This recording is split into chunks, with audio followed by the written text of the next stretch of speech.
नमस्ते दोस्तों, मेरे इस पॉडकास्ट में आपका बहुत बहुत स्वागत है। आज हम एक बहुत ही शानदार और जीवन बदल देने वाली किताब पर बात करने जा रहे हैं, जिसका नाम है टीम वर्क के 17 अचूक नियम, जिसे महान लेखक और लीडरशिप गुरु जॉन सी मैक्सवेल ने लिखा है। दोस्तों, हम सभी अपनी जिंदगी में कभी न कभी किसी न किसी टीम का हिस्सा जरूर होते हैं, चाहे वह हमारा परिवार हो, हमारा ऑफिस हो, कोई खेल का मैदान हो या फिर कोई सामाजिक संगठन हो। हम अकेले इस दुनिया में सब कुछ हासिल नहीं कर सकते, और यही इस किताब का सबसे मुख्य संदेश है कि अगर आपको कुछ बड़ा करना है तो आपको एक बेहतरीन टीम की जरूरत होगी। अक्सर हम सोचते हैं कि महान सफलताएं किसी एक व्यक्ति के दम पर मिलती हैं, लेकिन हकीकत यह है कि हर सफल इंसान के पीछे एक मजबूत टीम होती है। अल्बर्ट आइंस्टीन जैसे महान वैज्ञानिक ने भी माना था कि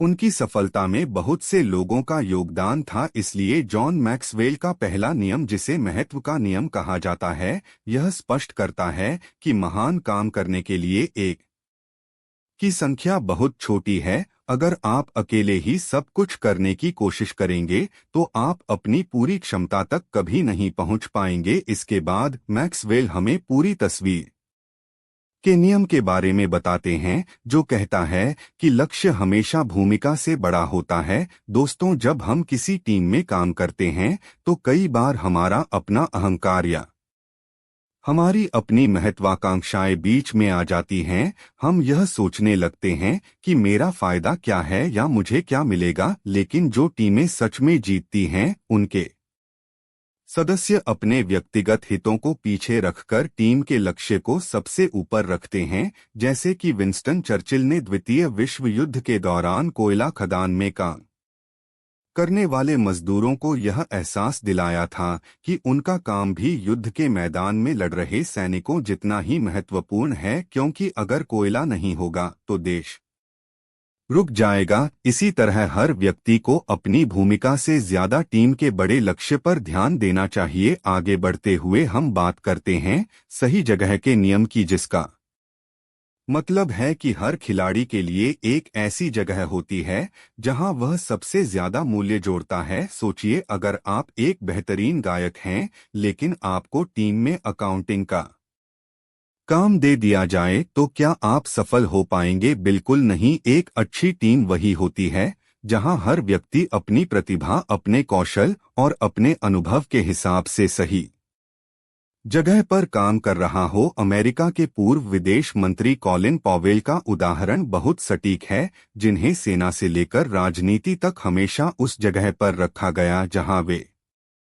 अपनी पूरी क्षमता दिखा सकें। दोस्तों, जब चुनौतियां बढ़ती हैं तो टीमवर्क की जरूरत भी बढ़ती है, और इसे मैक्सवेल माउंट एवरेस्ट का नियम कहते हैं। जब तेंजिंग नोर्गे और एडमंड हिलेरी ने माउंट एवरेस्ट फतह किया था तो उन्होंने यह काम अकेले नहीं किया था। उनके साथ एक पूरी टीम थी जिसने उनका रास्ता आसान बनाया। जब आपका सपना बड़ा होता है तो आपके सामने आने वाली चुनौतियां भी बड़ी होती हैं, और उन चुनौतियों का सामना करने के लिए आपको अपनी टीम को भी उसी स्तर पर विकसित करना होता है। इसके बाद आता है जंजीर का नियम, जो बहुत ही कड़वी सच्चाई बयान करता है कि किसी भी टीम की ताकत उसकी सबसे कमजोर कड़ी पर निर्भर करती है। आप चाहे जितने भी मजबूत क्यों न हो, अगर आपकी टीम में कोई ऐसा व्यक्ति है जो अपना काम सही से नहीं कर रहा है या जो टीम की गति के साथ तालमेल नहीं बिठा पा रहा है,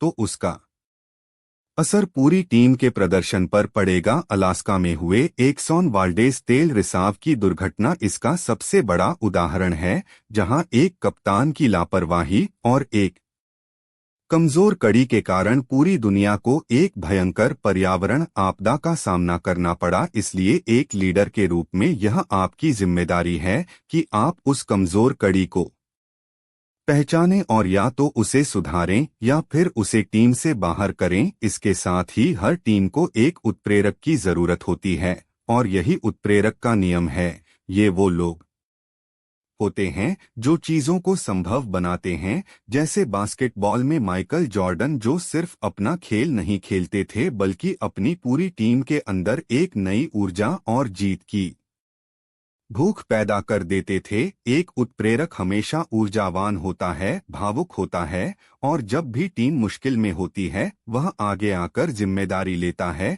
दोस्तों, क्या आपने कभी सोचा है कि अगर किसी जहाज के पास सही दिशा सूचक यंत्र या कंपास न हो तो क्या वह अपनी मंजिल तक पहुंच पाएगा? बिल्कुल नहीं। इसी तरह कंपास का नियम हमें बताता है कि विजन या दूरदृष्टि टीम के सदस्यों को दिशा और आत्मविश्वास देती है। आईबीएम कंपनी का उदाहरण लें तो एक समय था जब कंपनी बुरी तरह घाटे में थी, लेकिन जब उनके पास एक स्पष्ट विजन आया तो उन्होंने खुद को इंटरनेट के क्षेत्र में सबसे आगे ला खड़ा किया। विजन एक ऐसा कंपास है जो टीम को नैतिक रूप से, ऐतिहासिक रूप से और रणनीतिक रूप से सही रास्ते पर रखता है। अब बात करते हैं एक बहुत ही महत्वपूर्ण नियम की जिसे खराब सेब का नियम कहा जाता है। एक सड़ा हुआ सेब पूरी टोकरी के सेबों को सड़ा सकता है। ठीक उसी तरह टीम में एक व्यक्ति का खराब रवैया पूरी टीम को बर्बाद कर सकता है।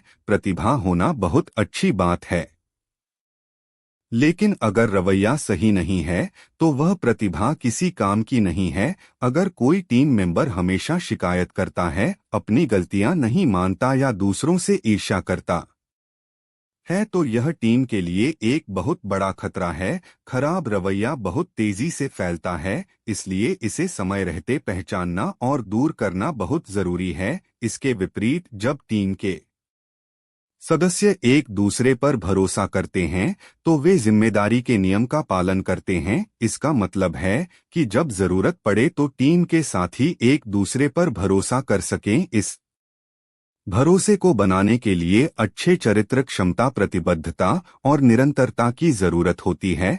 अगर टीम में भरोसा टूट जाए तो टीम ताश के पत्तों की तरह बिखर जाती है। इसके बाद जॉन मैक्सवेल कीमत के नियम की बात करते हैं जो कहता है कि टीम तब तक अपनी पूरी क्षमता तक नहीं पहुंच सकती जब तक वह कीमत चुकाने के लिए तैयार न हो। सफलता मुफ्त में नहीं मिलती, इसके लिए समय, ऊर्जा, मेहनत और व्यक्तिगत बलिदान की कीमत चुकानी पड़ती है। सीयर्स और मोंटगोमरी वार्ड कंपनियों की कहानी हमें यही सिखाती है कि जब आप बदलाव और विस्तार के लिए कीमत चुकाने से पीछे हटते हैं तो आप रेस में पीछे छूट जाते हैं। इसके साथ ही हर टीम को यह जानने की जरूरत होती है कि वह कहां खड़ी है और इसके लिए स्कोरबोर्ड का नियम लागू होता है। जब कोई टीम खेल रही होती है तो स्कोरबोर्ड देखकर ही वे अपनी रणनीतियों में बदलाव करते हैं। अगर आपको अपनी स्थिति का पता ही नहीं होगा तो आप सुधार कैसे करेंगे? वॉल्ट डिज्नी कंपनी ने भी अपनी गलतियों को पहचाना, अपना स्कोरबोर्ड देखा और फिर से एक नई रणनीति बनाकर मनोरंजन की दुनिया में अपना दबदबा कायम किया। दोस्तों, एक बेहतरीन टीम की पहचान सिर्फ उसके मैदान पर खेलने वाले खिलाड़ियों से नहीं होती बल्कि उन खिलाड़ियों से भी होती है जो बेंच पर बैठे होते हैं। इसे बेंच का नियम कहते हैं। महान टीमों के पास हमेशा एक बेहतरीन बैकअप होता है। आप कभी नहीं जानते कि कब आपका मुख्य खिलाड़ी चोटिल हो जाए या थक जाए। उस समय आपकी टीम की गहराई ही आपको बचाती है। इसलिए हमेशा अपने भविष्य के लीडर्स को तैयार करते रहना चाहिए। इसके बाद आता है पहचान का नियम, जिसका मतलब है कि समान मूल्य टीम को परिभाषित करते हैं। जब टीम के सभी सदस्यों के काम करने के तरीके, उनके नैतिक मूल्य और उनका विजन एक समान होता है तो वे एक मजबूत पहचान बनाते हैं। होम डिपो जैसी बड़ी कंपनी की सफलता उनके समान मूल्यों का ही परिणाम है, जहां हर कर्मचारी को सम्मान दिया जाता है और बेहतरीन ग्राहक सेवा को सबसे ऊपर रखा जाता है। संचार के बिना कोई भी टीम काम नहीं कर सकती, इसलिए संचार का नियम कहता है कि आपसी बातचीत काम को बढ़ावा देती है। कॉन्टिनेंटल एयरलाइंस की सफलता इस बात का प्रमाण है कि कैसे एक लीडर गॉर्डन बेथ्यून ने बंद दरवाजों को खोलकर और कर्मचारियों के साथ सीधा संवाद स्थापित करके एक डूबती हुई कंपनी को मुनाफे में ला दिया। जब संचार खुला और ईमानदार होता है तो टीम का हर सदस्य खुद को महत्वपूर्ण समझता है और पूरी लगन से काम करता है। दोस्तों, दो समान रूप से प्रतिभाशाली टीमों के बीच का अंतर लीडरशिप होता है, जिसे बढ़त का नियम कहा जाता है। एक अच्छा लीडर अपनी टीम की क्षमता को कई गुना बढ़ा सकता है। वह टीम को एक नई दिशा देता है और उन्हें उनकी सोच के दायरे से बाहर निकालकर असाधारण प्रदर्शन करने के लिए प्रेरित करता है। जैसे जोसेफ स्ट्रॉस ने अपनी बेहतरीन लीडरशिप के दम पर सैन फ्रांसिस्को में गोल्डन गेट ब्रिज का निर्माण कर दिखाया। जब टीम जीत रही होती है तो सब कुछ अच्छा लगता है। इसे उच्च मनोबल का नियम कहते हैं। जब टीम का मनोबल ऊंचा होता है तो कोई भी चुनौती बड़ी नहीं लगती और दर्द का एहसास नहीं होता। ओलंपिक में केरी स्ट्रग ने घायल होने के बावजूद अपनी टीम के लिए स्वर्ण पदक जीतने के लिए जो शानदार प्रदर्शन किया, वह उच्च मनोबल का ही परिणाम था। जीत एक ऐसा मरहम है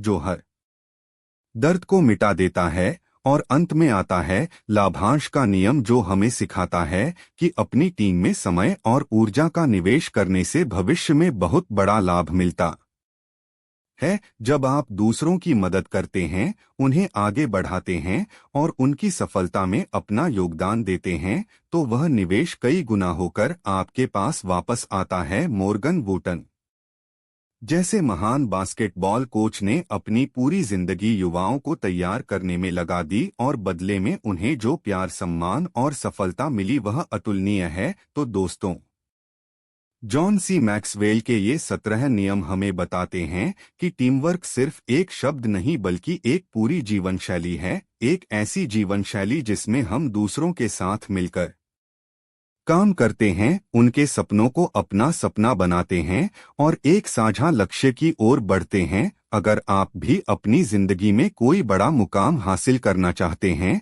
तो अकेले भागने के बजाय एक बेहतरीन टीम बनाइए। अपने लोगों पर भरोसा कीजिए, उनके अंदर निवेश कीजिए और फिर देखिए कि आप कैसे सफलता के नए शिखर को छूते हैं। मुझे उम्मीद है कि आज का यह पॉडकास्ट आपके लिए बहुत प्रेरणादायक रहा होगा और आप इन 17 नियमों को अपने जीवन में जरूर लागू करेंगे। हमारे साथ जुड़ने के लिए और इस सफर का हिस्सा बनने के लिए आपका बहुत बहुत धन्यवाद। मिलते हैं अगले एपिसोड में एक और नई और रोमांचक किताब के साथ। तब तक के लिए सकारात्मक रहें, टीम वर्क पर ध्यान दें और आगे बढ़ते रहें। नमस्कार।